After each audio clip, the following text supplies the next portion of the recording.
In section 1.1, specifically on question 5 and 6, what we're trying to do here is figure out where in the coordinate plane we are. So I find it really helpful here to think about the signs, the S-I-G-N, the sign positive or negative, for the scenarios. So in number 5, we have that our x is greater than 0, which is positive, and our y is less than 0, meaning negative.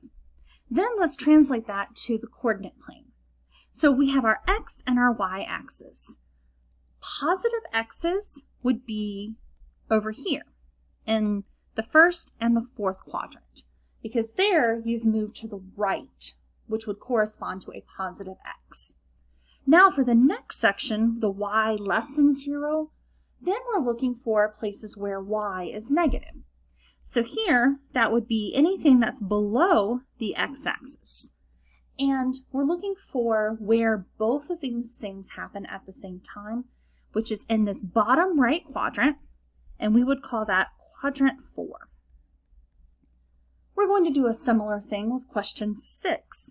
So here, our x is less than 0, which means it's negative, and then y is equal to 8. So here, y is always just 8, but all that matters is whether it's positive or negative.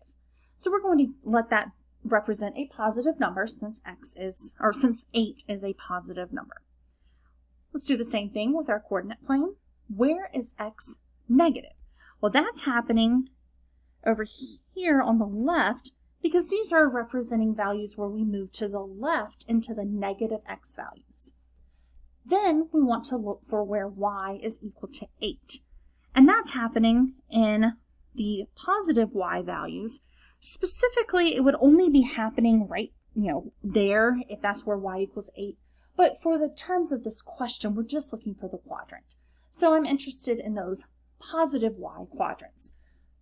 Here, where did we have an overlap? Well, that would be in this top left quadrant, which is labeled quadrant 2.